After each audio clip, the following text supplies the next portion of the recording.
Zero Hour is a 5v5 competitive tactical shooter that just came out in early access on Steam. Developed by M7 Production, an indie studio based in Bangladesh, Zero Hour is meant to re-establish what a proper team-based tactical shooter should feel like in the modern gaming industry. Slow-paced gameplay, teamwork, tactic and communication. I have been playing the game solo and with members of the R.O.D.E Foundation for the past few days, and I now feel ready to share my opinion about this early access version of Zero Hour. Gameplay-wise, Zero Hour gets straight to the point and puts you right into the action almost right away. Realistic movement, body weight, weapon controls and damage. Everything feels really heavy, which definitely helps with ensuring a slow-paced team play at almost all time. Smooth transition, checking and panning around corners, everything is there to encourage you and your teammates to work together and look after each other, whether you're playing on the attacking or defending side. Also, most of the time the game tries to achieve that. As initially expected, a lot of people have been or will be comparing this game to Rainbow Six Siege, which is a comparison that is rather basic. Beside its style and high-level context, Zero Hour has not much in common with Siege in terms of gameplay experience. But if you really want to compare Zero Hour to Rainbow Six game, the Raven Shield episode is by far the best look-alike. Don't get me wrong, there are several gameplay features such as the phases, the cameras and climbing walls that Rainbow Six Siege players will recognize, but the overall gameplay is a lot less hardcore arcade and a lot more hardcore simulation in Zero Hour, with the absence of special characters, special abilities, hero selection features and map damage. And although Zero Hour is more of a hardcore simulation game with its realistic context, weapons, weapon damage and team-oriented gameplay, the game remains fairly easy to get in. However, there are a few things that need to be polished in order to make your first few experiences a lot less confusing or frustrating. Menus and the user experience aren't always that straightforward, for instance, causing some confusion at first, especially since some of those menus aren't always displayed for long enough for you to understand what is going on. The game provides a kill house map where you can play around with the guns, but it doesn't really introduce you to the real game modes in the tutorial phase. So, at the beginning, you will forget to pick the right weapons, gadgets or the right spawn points because you won't really know those menus, know where to find the right information. Nothing too critical though, and I hope the team will consider improving those menus or just creating a tutorial, because finding the bomb or the hostage from the tactical map during the deployment phase isn't really explained anywhere. This is something that you can learn from more experienced players. However, I think this is the kind of stuff that the game could properly explain in a nice tutorial or slightly more detailed interfaces when you start the game. And there are other gameplay related aspects that aren't perfect enough to encourage the slow tactical team gameplay yet, in my opinion. And those are most related to movements and interactions. The game still has a lot of clumsy systems that doesn't always allow you to be as smooth as desired, especially when interacting with doors where you might struggle opening a door properly or even find the right spot to interact with it. Transition through door frames can also be quite stiff, with your character getting stuck between the wall and the door, thus not always allowing you to pick corners at the desired angle or not being able to reach cover properly. Running is also a major downside right now, since it doesn't seem to be as punitive as it should be, which doesn't really discourage players, especially defenders, from running around and outside too often for what this game is meant to be. In fact, I think the game is being too generous when it comes to stamina. This is probably a big challenge for the team to tackle since it will most likely require a radical change to improve this. I mean, the team recently announced that reworking the animations will be part of the roadmap towards the final version of the game, and I think this is how they will resolve this problem. Also, right now a casual quick match mode is all we have, but a more competitive ranked mode is coming in the future. However, before implementing this mod, the team wants to make sure that the game has a system in place for players to rejoin the match if they left it mid-game. Once done, the team will feel better about implementing a penalty system to discourage players from leaving a game, especially in ranked mode. I also play with a full pre-made team, and it's quite common to see players from the opposing team leaving after the first round, assuming we did alright, which is not always the case. But there is no system in place to get that empty slot filled with another player. We also don't want to have this kind of behavior in ranked mode because it would just ruin the experience for everyone. From a technical point of view, the game can run on most machines assuming they meet at least the minimum requirements. Some players have experienced graphical issues, especially content creators running the game on very specific machines. That said, the game has been running extremely smoothly both on the client and server sides for the past few days, with almost zero problems, at least for me. In fact, in the several hours of gameplays I've had, the game crashed only once. I didn't spend much time tweaking the graphic options, but I actually realized that I was running the game on high quality and streaming from the same machine at 1080p 60 FPS on Twitch with over 14,000 bitrate because I forgot to change my settings after doing some offline recording for another game.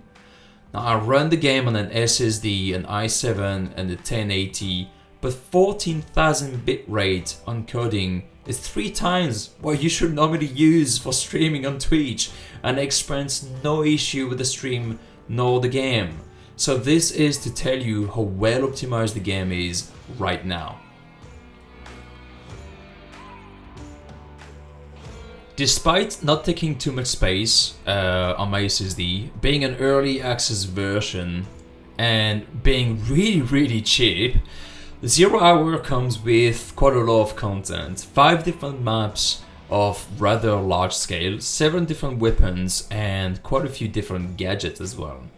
All 3 different mods, Defuse the Bomb, Liberate the Hostage and Team Deathmatch, can be played on all 5 different maps. Some maps still require a bit of work to fix a couple of spawn kills and make them more interesting in general, but overall there are enough maps in this early access version to keep you busy enough. That said, more maps wouldn't hurt, and the team has already announced that they will be working on 4 more maps before the release of the final version of the game. Also, there will be more content added to the game before the final version gets released on Steam. The team has already announced they will be working on the competitive ranked mod, so I think we can expect more small content like this added to the game before the final version, which should include a PvE oriented mod as well.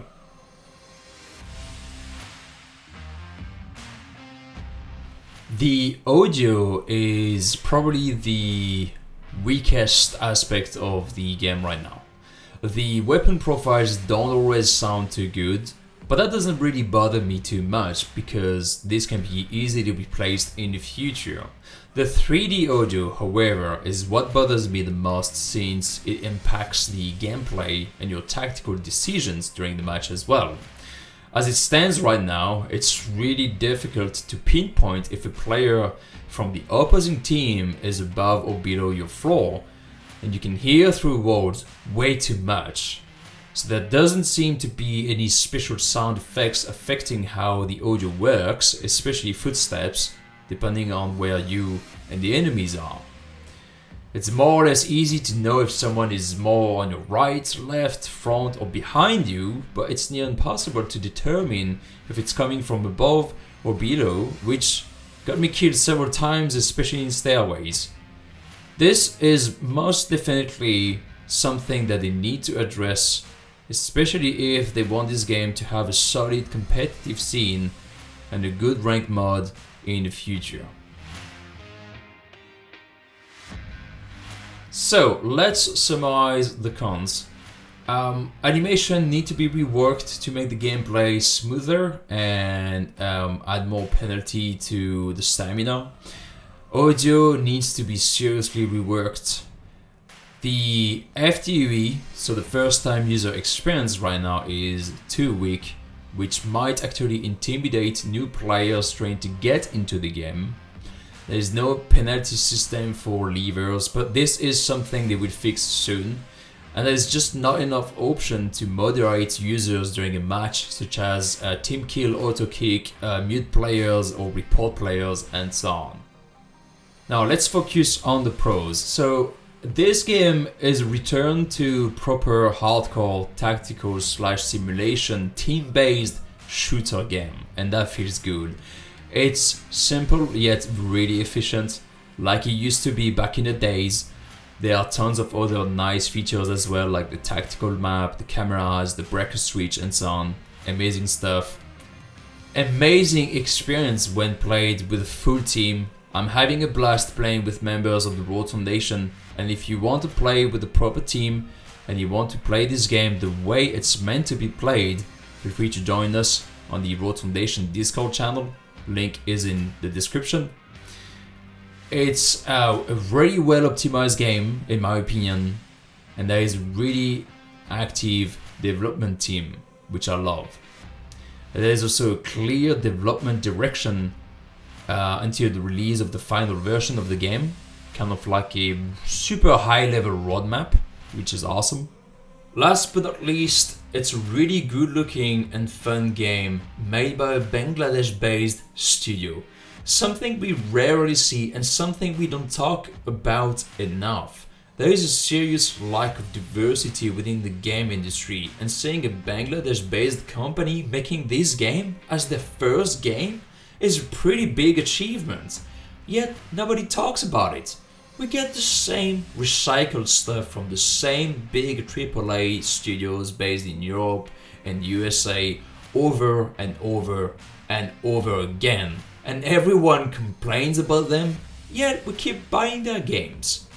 A small indie studio based in Bangladesh makes a game that has the potential of having a AAA quality, sells it for less than the tenner, and just not enough people respect that. Not enough people talk about it.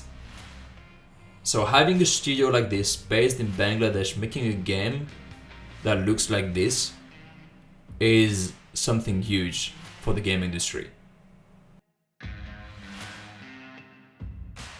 I'm having fun, a lot of fun with this game, and yes, it obviously needs some work, but that's what you get with an early access version. And given the amount of content you already get and the current price of the game, which is super low, it's really good title to buy in my opinion. In fact, I think the team doesn't sell this game for high enough. This current version should be slightly more expensive in my opinion. I mean, I've seen other games that are way more expensive than 0 Hour in early access with less content and more bugs, and way more people love them. So if you are interested in a proper hardcore tactical / simulation shooter game and you want to support this team, I'd say go get this game.